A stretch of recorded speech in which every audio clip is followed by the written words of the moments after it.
Biblias, en el libro de Proverbios,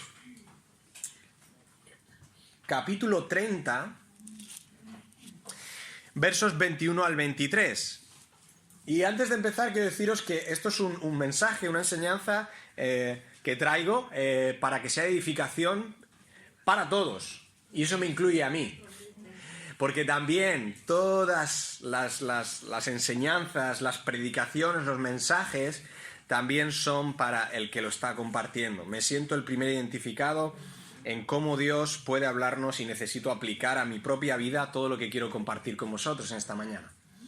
Dice así, yo voy a leer una versión, no es la del 60, aunque sí que tengo aquí mi Biblia que es la del 60, pero he cogido un texto que aparece aquí también de la Nueva Versión Internacional, que dice así, Proverbios 30, 21 al 23, muchos de los textos voy a intentar apoyarme también con diapositivas.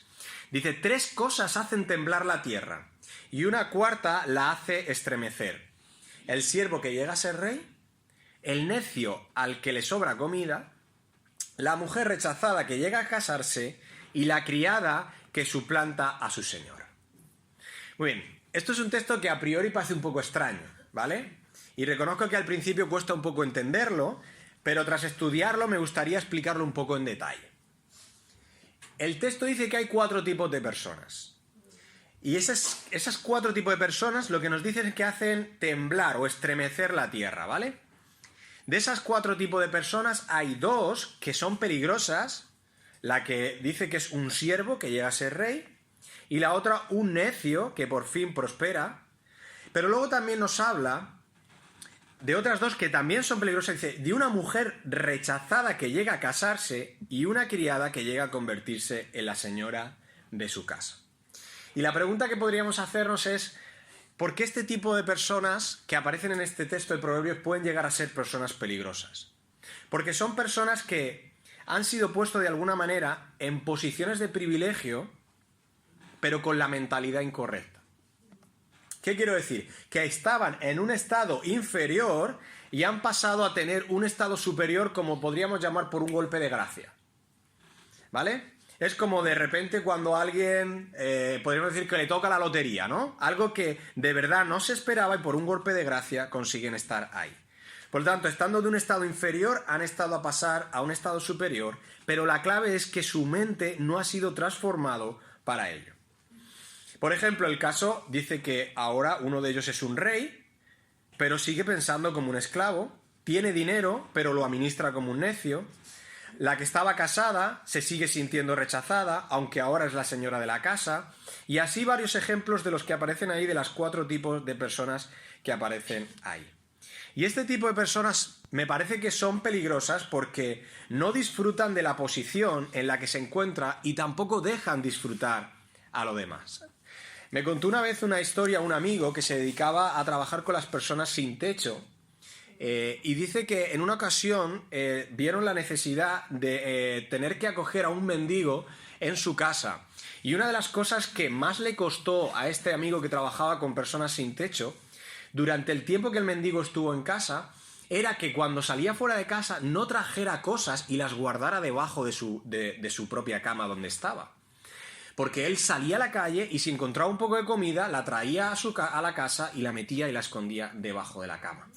Y una de las cosas que él le explicaba y le decía, estás en mi casa, ahora todo lo que hay aquí, puedes usarlo, tienes comida, tienes cama, tienes ropa, todo lo que tienes te pertenece. ¿Qué pasa con este mendigo, con esta persona que estaba sin techo? Que de repente había pasado a estar en un lugar privilegiado en el que estaba antes, pero su mentalidad, su cabeza, seguía pensando como un mendigo. Esto es lo que ocurre con estas 4 personas que vemos aquí. Su situación ha cambiado de golpe, pero su mentalidad, para esa nueva realidad en la que están, todavía no ha cambiado, no ha sido transformada. Y mirar, esto a veces me hace pensar también incluso en la iglesia del Señor, en cada uno incluso de nosotros. Porque las Escrituras lo que nos dicen es que la iglesia del Señor ha sido posicionada en un lugar, a la iglesia del Señor se le ha colocado por su pura gracia en un lugar que realmente es privilegiada. Dice que tenemos las mayores bendiciones que podemos haber encontrado a través de la obra de Jesucristo por nosotros.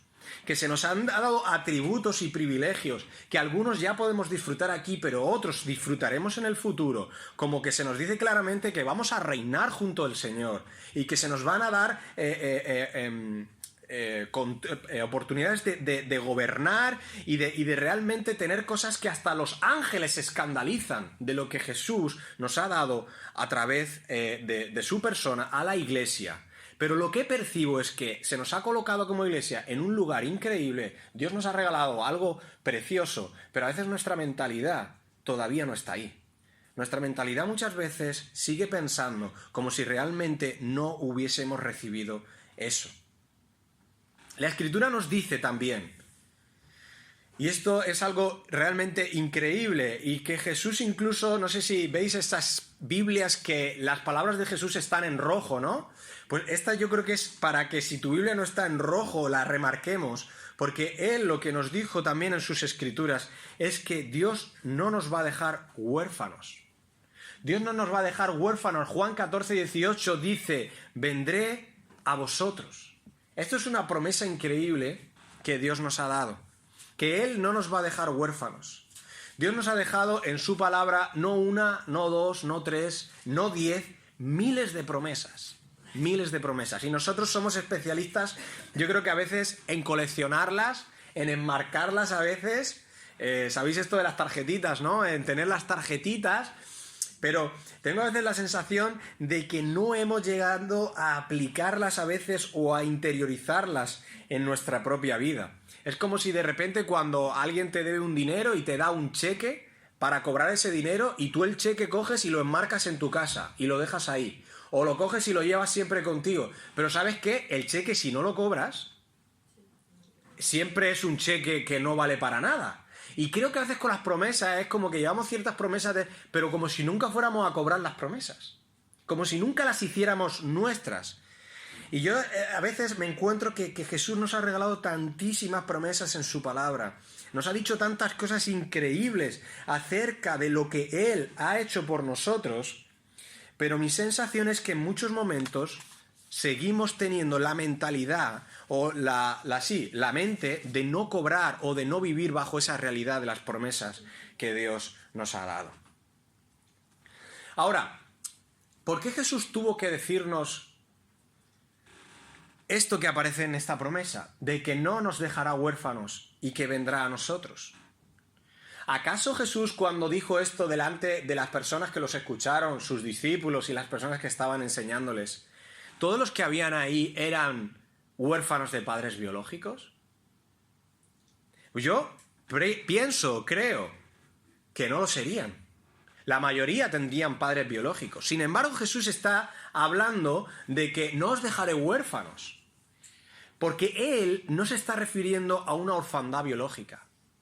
Jesús se está refiriendo a una orfandad mucho más profunda, a una orfandad que tiene que ver con el alma. Porque mirad, si nos ponemos a pensar, ¿cuál fue la mayor pérdida que como seres humanos, como humanidad, nosotros tuvimos? La mayor pérdida que tuvimos nos tenemos que remontar al Edén. Nos vamos allí, porque hay algunos que piensan que la mayor pérdida que tuvimos en el Edén fue la inmortalidad. Hay otros que piensan que la mayor pérdida que tuvimos en el Edén fue disfrutar de todos los placeres que había en ese paraíso. Otros piensan que fue perder el dominio de la tierra, porque Dios entregó a la humanidad en ese momento el dominio de toda la tierra. Ponerle nombres a los animales, cuidarla, administrarla. Pero déjame ser honesto, cuando yo reflexiono bien en Génesis 1 y 2, lo que me doy cuenta es que la mayor pérdida que la humanidad tuvo en el Edén fue perder al Padre. Fue perder al Dios Padre. Porque en el momento en el que perdimos al Padre, ahí se perdió todo. Y entró lo que conocemos teológicamente como la ruptura del pecado, que destrozó todas las áreas de la vida que conocemos hoy. Y desde ese momento, desde Adán y Eva, y generación tras generación, han ido naciendo niños, y han ido naciendo niñas, han ido naciendo seres humanos, con una marca intacta, una marca interna, como una sensación de un ADN dentro de cada ser humano que nacía, con una sensación de sentirte completamente desconectado, con la sensación de tener un profundo vacío en tu ser. Y esa sensación es el tener un corazón huérfano. Mirad, incluso la cultura popular ha sido capaz de detectar este vacío, esa marca con la que hemos arrastrado ese momento desde que entró el pecado. Y la cultura popular, concretamente en Hollywood, en Marvel, en Disney, han captado esto bien, mucho a veces yo creo que mejor que la Iglesia. Y fíjate, ¿qué tienen en común todos estos superhéroes que he puesto aquí en esta diapositiva? Algunos los conoceréis, otros no, pero son básicamente superhéroes que están en lo que hoy llamamos Hollywood, Marvel y Disney, pues Superman, Batman, todos los que aparecen aquí, incluso no aparecen otros, el Rey León, la Cenicienta. ¿Sabéis qué tienen en común todos estos superhéroes? Pues que las películas detrás nos cuentan que todos eran huérfanos. Todos, su padre no vivía. Y es como si la cultura hubiese detectado, en realidad, que tenemos esa generación o ese ADN en nosotros de ser una generación o ser una humanidad que se siente huérfana y que tiene esa necesidad de que alguien venga a rescatar esa sensación interna de vacío que tenemos. Y qué buenas noticias nos dan en ese sentido el Evangelio. Porque el Evangelio viene a hablarnos y a explicarnos claramente ese diagnóstico que es que nos sentimos huérfanos, pero viene a hablarnos de quién viene a resolver y a liberarnos de esa orfandad. Y es la persona de Jesús. Porque Él lo dijo claramente: no os dejaré huérfanos. Y mirad, cuando os estoy hablando de orfandad, no os hablo de algo teórico, ¿vale? Algo que hayamos podido leer en un libro. Cuando hablamos de esa orfandad profunda, es una sensación que yo creo que luchamos de verdad, que es una sensación genuina. A veces, yo no sé si habéis experimentado, os pasa, ¿no? De levantarte por la mañana y a veces no saber el motivo o el por qué estás aquí. ¿Cuál es la razón? Esa sensación a veces de vacío que la gente, las personas pueden experimentar, especialmente cuando Jesús no está en sus vidas. Ese vacío profundo y genuino que tenemos de un corazón que se siente completamente huérfano, que siente temor, que no sabe lo que va a ocurrir el día de mañana, que la tristeza invade su vida, la melancolía, incluso llegando a procesos de depresión. Y esos, los que no tienen la persona de Jesús que ha venido a resolver este problema, lo experimentan. Nosotros a veces también los podemos experimentar, pero porque olvidamos que Jesús ha venido a resolver ese problema de la orfandad. Y yo noto y tengo la sensación de que la gente vive con esa diagnosis, con ese diagnóstico de orfandad. ¿Y sabéis cuál es la droga más legal vendida hoy en Europa? Los antidepresivos.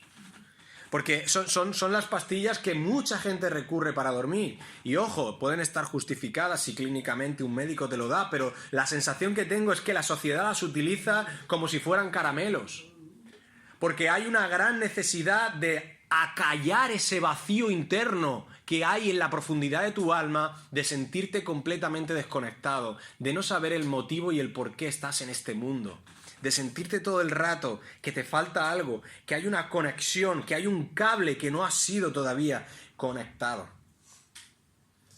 Y así vive la sociedad, así vive la humanidad, así viven los seres humanos, con esa sensación de tener un corazón huérfano. De hecho, hay muchas formas de definir el pecado.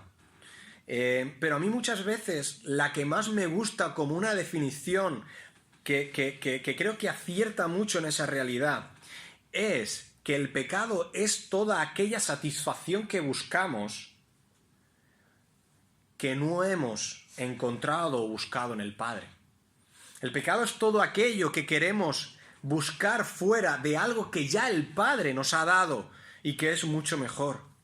Y muchos de los pecados que a veces con los que peleamos o con los que nos sentimos esclavos son cosas en las cuales hemos estado buscando satisfacción, pero que no las hemos buscado directamente y primeramente en el Padre. Y muchas veces cuando tenemos que sacar esa adicción o quitar esos pecados recurrentes que tenemos, lo que tenemos que recordarnos es que el lugar donde tenemos que ir es corriendo hacia el Padre, porque ahí, en donde está Él, en su lugar, en su presencia, es donde vamos a encontrar la satisfacción real a lo que estamos buscando. Y seguramente también muchos estamos en esa sensación de sentir que hay una barrera entre el Padre y nosotros. Yo no sé si a veces te pasa, pero yo también lo experimento, ¿no? Esa sensación a veces de frialdad, ¿no? De sentir a Dios lejos. Y es en esos momentos, hermanos, donde realmente tenemos que recordarnos que el mejor lugar donde podemos salir corriendo no es fuera de su presencia, sino ir a su presencia, ir corriendo hacia Él y caer de rodillas y recordarnos que Él es nuestro Padre. Él es nuestro verdadero Padre.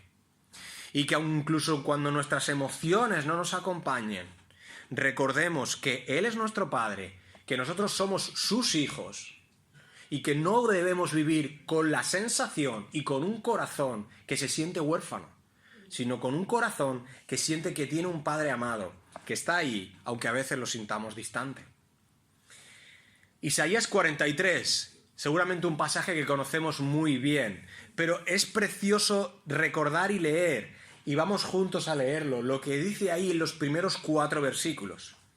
Porque Isaías 43 nos está hablando realmente de este Padre y lo que Él ha hecho por nosotros. Y cómo Él literalmente nos llama a nosotros así. Dice, ahora así dice el Señor. Isaías 43:1. Ahora así dice el Señor, creador tuyo, oh Jacob, y formador tuyo, oh Israel, no temas, porque yo te redimí, te puse nombre, mío eres tú. Cuando pases por las aguas, yo estaré contigo, y si por los ríos, no te anegarán. Cuando pases por el fuego, no te quemarás, ni la llama arderá en ti. Porque yo, el Señor, Dios tuyo, el Santo de Israel, soy tu Salvador. A Egipto he dado por tu rescate, a Etiopía y a Seba, por ti, porque a mis ojos fuiste de gran estima, fuiste honorable, y yo te amé. Daré pues hombres por ti y naciones por tu vida. Dios quiere liberarnos, hermanos, de cualquier miedo, de cualquier inseguridad y de cualquier sensación de desconexión y de orfandad que podamos tener. Dios quiere liberarnos de cualquier tipo de esclavitud. Y Dios nos dice que es nuestro Padre, que es nuestro formador y que nos ama profundamente. Y Pablo, el apóstol Pablo, cuando se dirige a los romanos, en la carta a los romanos, él dice algo impresionante acerca de cómo debemos vivir cuando hemos entendido que Dios es nuestro Padre.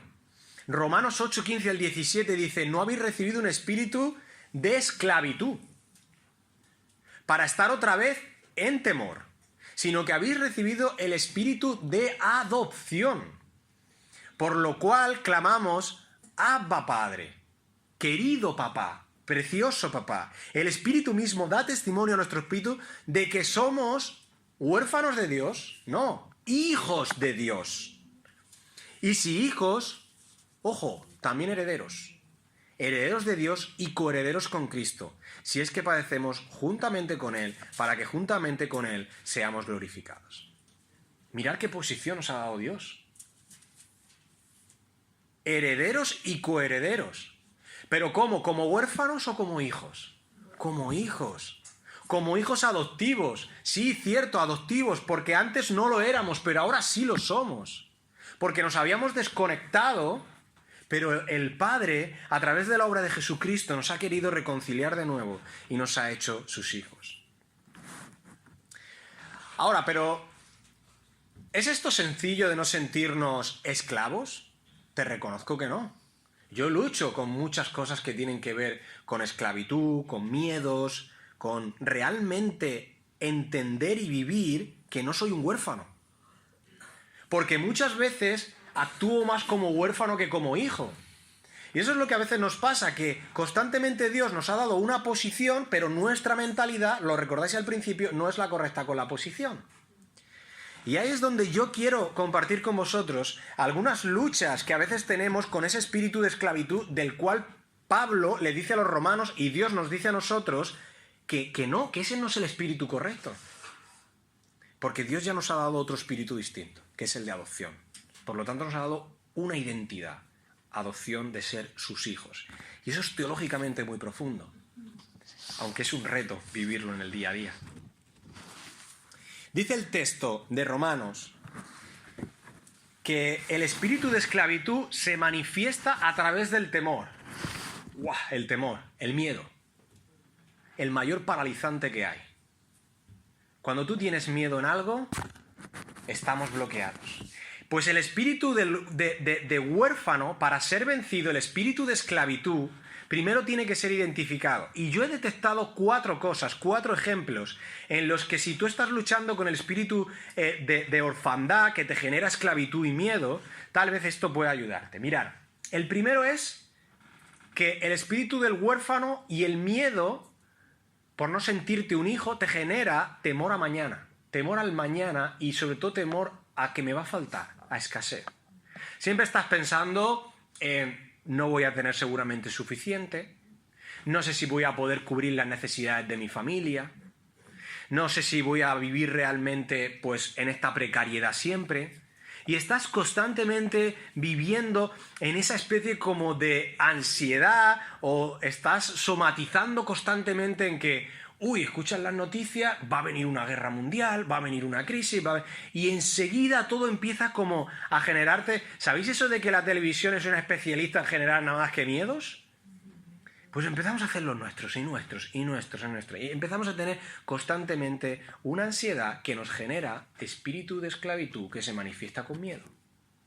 Y ese espíritu es esa sensación de tener ese corazón huérfano que genera temor. Genera a que te va a faltar. Lo segundo que genera es lo que la gente piensa de mí. El huérfano se hace dependiente a veces de las opiniones de los demás. ¿Qué van a pensar de mí, no? El hecho de estar siempre buscando afirmaciones de los demás. El hecho de estar buscando valor o reconocimiento en las afirmaciones y en los pensamientos de lo que otros tienen sobre ti. Y estamos siempre en ese bucle, ¿no? Llegando a pensar o a buscar ese tipo de pensamientos para conseguir aprobación, para conseguir aceptación. Otro síntoma de un corazón huérfano o de un espíritu de esclavitud y de temor. Tercera realidad, el huérfano tiene temor a que algo malo le va a pasar. Esto también está un poco conectado con la de arriba.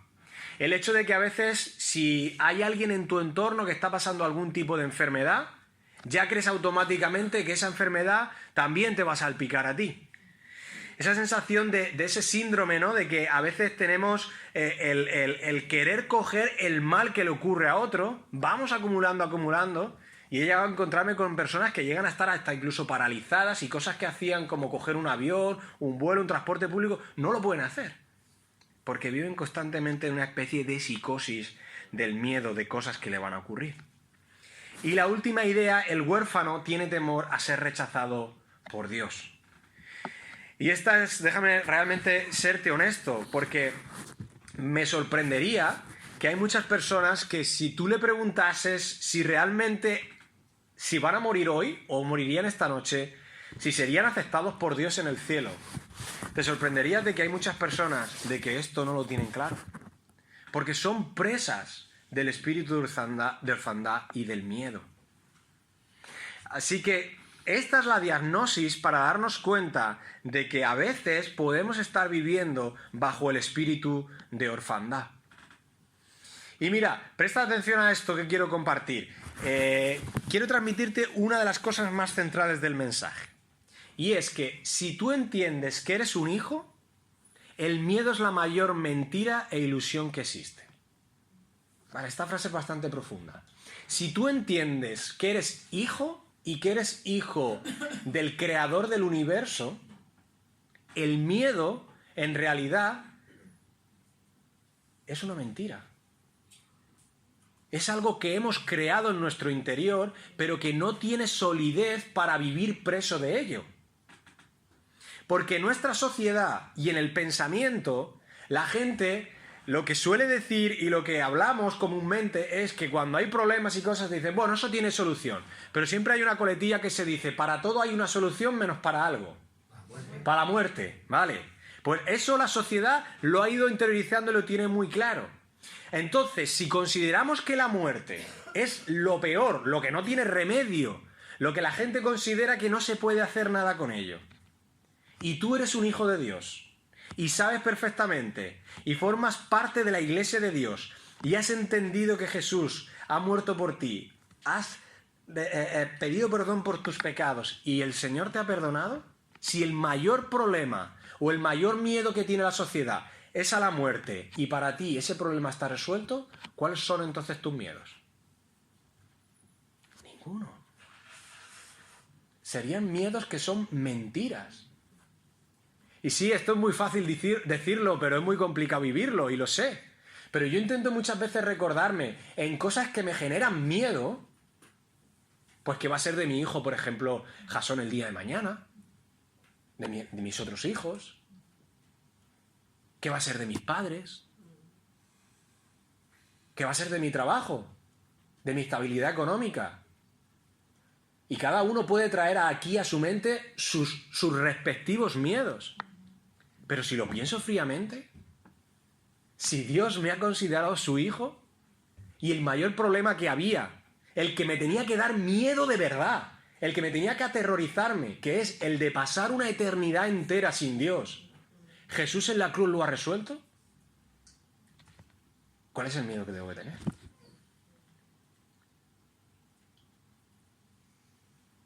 Ninguno, hermanos, ninguno. Así que, de verdad, si esto lo interiorizamos, si somos capaces de entender que no debemos tener ningún miedo por lo que Jesús ha hecho por nosotros, nuestra vida va a ser una vida muy distinta. Y mirarlo a los discípulos, esto también, de alguna manera, lo vivieron. Lo vivieron después de que entendieron lo que Jesús había hecho por ellos. Lo entendieron después de la resurrección. Porque los discípulos fueron capaces de morir quemados y estar cantando. Yo te digo que si a mí hoy o a cualquiera de vosotros nos están matando en llamas vivas, tenemos miedo, tenemos temor. Pues los discípulos entendieron eso perfectamente y iban a la horca, iban a la cruz boca abajo, cantando y adorando a Dios.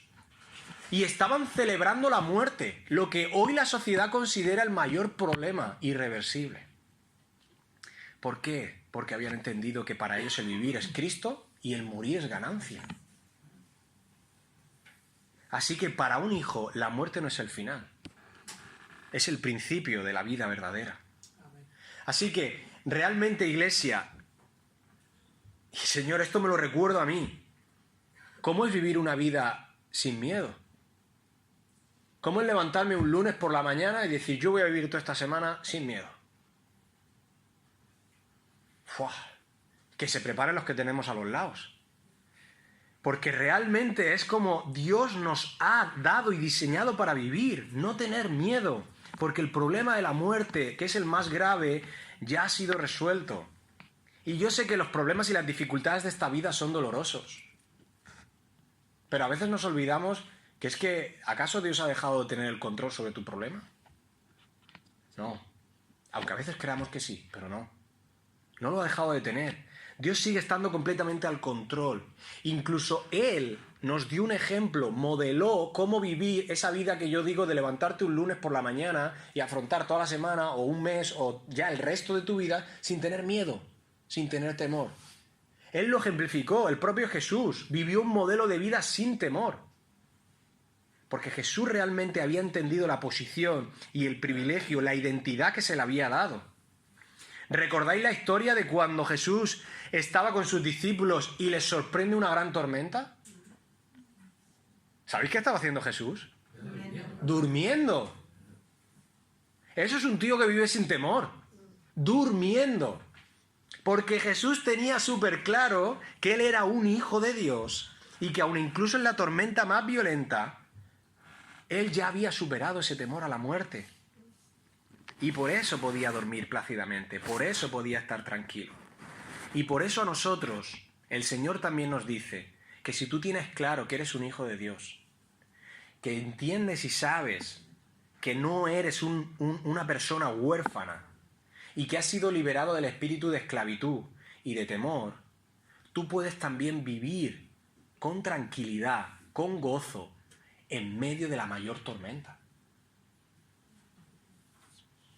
Porque tormentas nos van a venir. No sé si alguien piensa aquí que tormentas no van a venir.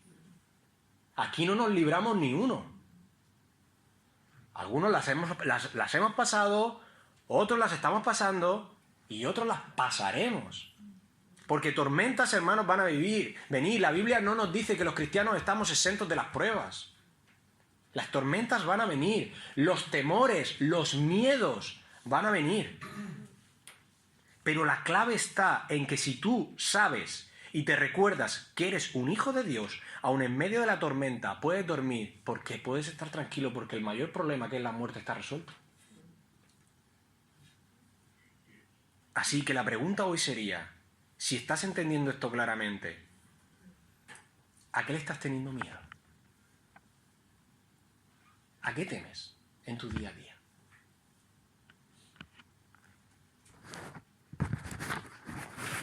Es que esta predicación me la hago yo para mí. Porque conforme hago la pregunta estoy pensando en qué temores tengo yo. Y sé que son temores que son una mentira. Y hay una pregunta. ¿Seguimos? ¿Estáis bien? Venga, vamos allá. ¿Hay hora de terminar, Freddy? No, vale. Venga. Es que veo la una y digo, no sé si es la hora de terminar. Vale. Está muy bien. Seguimos, vamos allá. No me voy a alargar mucho más, pero a lo mejor me quedan unos 10 minutillos. Pero quiero explicaros esta otra cosa importante de este mensaje. Hay una pregunta central en el corazón de todo ser humano. Y esa pregunta se la empiezan a hacer los niños ya pequeñitos, cuando empiezan a tener conciencia, y se la hace hasta el anciano, la persona más mayor, hasta que tiene vida aquí. Y es esta siguiente pregunta, y es, ¿quién soy? ¿Quién soy? Y esta pregunta requiere una respuesta muy urgente. Porque hay algo que puede ser muy peligroso, y es creer que los seres humanos, desde que, ¿os acordáis? He explicado que nos desconectamos del Edén. Hay una realidad ahí, y es que desde esa desconexión el ser humano ha vivido constantemente buscando una respuesta a esta pregunta. ¿Quién soy? ¿Quiénes somos en esta vida, en este mundo, en este planeta Tierra? Y mira, tu vida va a ser un reflejo de aquello de lo que crees que eres. Es decir, según tú respondas a esta pregunta, tu vida va a ser un reflejo de ello. Porque mira, si tú buscas la respuesta a esta pregunta en una, por ejemplo, relación romántica, o en el dinero, o en una posición, en un puesto privilegiado, en la fama tal vez, en tu cuerpo físico, en la belleza, o en algún talento especial que tengas, siempre vas a ser esclavo de eso a lo que tú das el poder de poder definirte. Es decir, si tú te defines como una persona de negocios exitosa, tú siempre vas a estar esclavo de esa persona exitosa porque eres quien has decidido dar esa respuesta a quién eres. Y eso puede ser realmente peligroso. Porque las Escrituras, hermanos, nos dan una claridad a la hora de encontrar una respuesta a esta pregunta. Y es que no podemos encontrar un lugar más seguro para encontrar una respuesta a esto, que es en el corazón del Padre, en la persona de Dios. Porque mira, yo a veces me he encontrado, y respeto mucho el trabajo de los psicólogos y sobre todo de los psicólogos cristianos, pero hay algunos, sobre todo no cristianos evidentemente, que te dicen que si tú quieres saber quién eres, tienes que indagar dentro de ti. Tienes que hacer una introspección, le llaman, ¿vale? Buscar dentro de ti. Pero, ¿sabes? Yo cada vez que he hecho un acercamiento para buscar mi identidad y saber quién soy, buscando dentro de mí, te voy a ser muy honesto, no me ha gustado nada de lo que he visto. Y seguramente, si tú haces lo mismo, te darás cuenta. Porque somos seres rotos, caídos, con pecaminosidad, y el Señor está haciendo un proceso en nosotros. Pero estamos en terapia ocupacional. Seguimos ahí, puliendo lo que Dios está haciendo con nosotros como si fuera una escultura, ¿no? Entonces, no. Mirando dentro de ti, no busques la respuesta a esta pregunta. Para saber realmente quién eres, tienes que ir, como he dicho antes, a buscarlo en el corazón de Jesús. Y mirar, hay veces que cuando estamos buscando la respuesta a esta pregunta, tenemos pensamientos que son muy traicioneros. Tenemos pensamientos que nos pueden hacer mucho daño. Porque cuando tú das una respuesta realmente a esta pregunta y te das cuenta quién dice Dios que eres, Dios, no tú, ¿quién dice Dios que eres? Hay cosas que son peligrosas porque hay muchos momentos que nosotros pensamos cosas acerca de nosotros que Dios nunca pensaría. Mirad, os voy a poner un ejemplo. Yo recurrentemente pienso que no soy un buen padre. Pero cuando yo voy y le digo a Dios, Dios, ¿tú crees que yo soy un buen padre? Perdón, ¿tú crees que no soy un buen padre? Yo ya sé la respuesta de Dios. Y claro que Él no piensa eso de mí, pero yo sí lo pienso. Cuidado, porque a veces pensamos cosas de nosotros que si las lleváramos al filtro de Dios, Dios diría, devuelto. Yo esto no lo pienso de ti. Y como esta pregunta son muchísimas más. Tenemos que llevar mucho cuidado de los pensamientos a veces que creamos de nosotros porque no son correctos y nos pueden dar una identidad incorrecta sobre quiénes somos. Y mira lo que hizo de nuevo Jesús.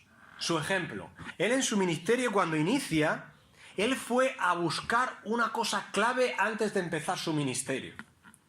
Y lo vemos cuando Jesús está justo en el Jordán y va a ser bautizado.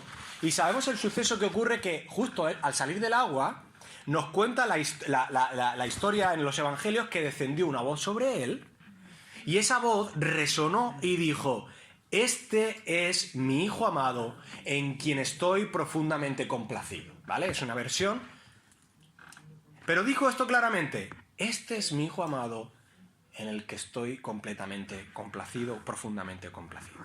Jesús no empieza su mayor plan de acción misional que hizo en la tierra, iniciar su ministerio, sin obtener previamente una revelación clave que él necesitaba del Padre. Y fueron estas preciosas palabras que él recibió y que le dieron poder para sanar enfermos, le dieron poder para resucitar a los muertos. Estas palabras le dieron la capacidad de echar fuera demonios, caminar sobre el mar, y dijo mensajes y palabras que fueron claves para tener hoy la revelación de los evangelios como los conocemos hoy. Y qué curioso, porque Jesús, cuando recibió estas palabras y entendió quién era y asumió esa identidad, él fue capaz de hacer cosas increíbles. Porque mirar, de la identidad asumida brota el poder. Si tú tienes claro quién eres, entonces vas a hacer cosas increíbles. Si tú tienes claro que eres hijo de Dios, vas a hacer cosas increíbles. Porque de la identidad asumida brota el poder.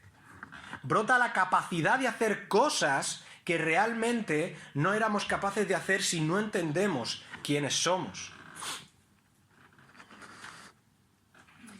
Y ahora sí quiero ir terminando. Mirar, ¿qué es lo que el Padre le dijo a Jesús? Le dijo: eres mi hijo, ¿vale?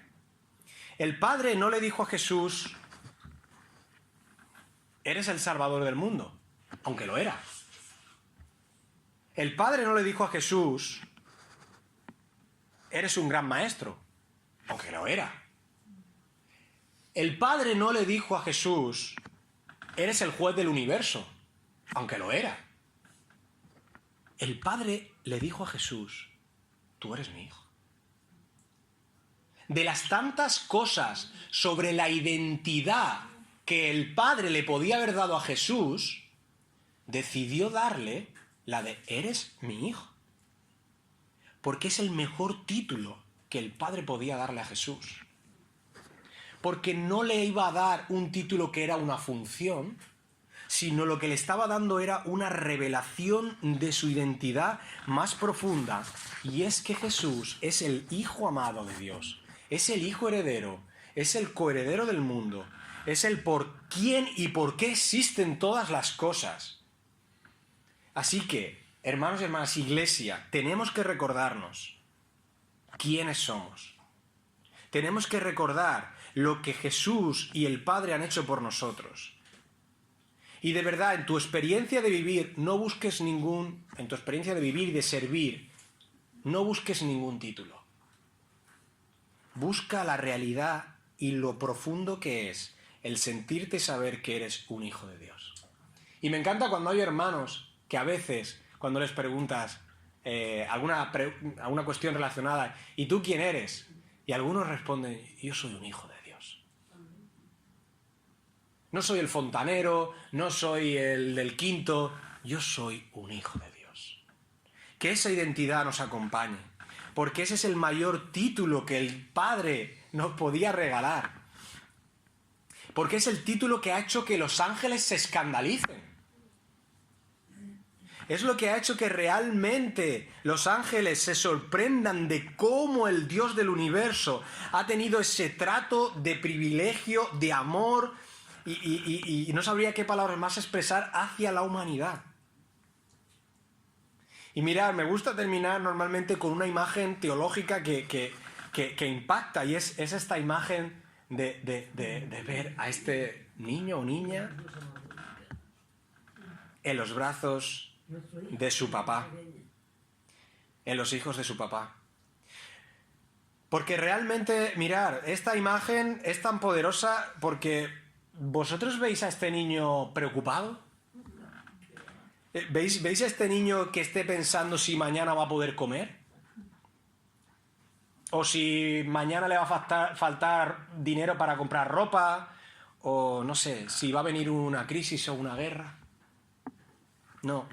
Este niño lo único que sabe y lo que está conforme y tranquilo es que está en los brazos de su padre y sabe que el que le sostiene y está con él es su padre y que lo ama. Y esta es la revelación más grande que podemos encontrar a lo largo de las Escrituras. Y es que Dios nos ama, que Él es nuestro Padre y que nos ha regalado el privilegio de ser llamados sus hijos.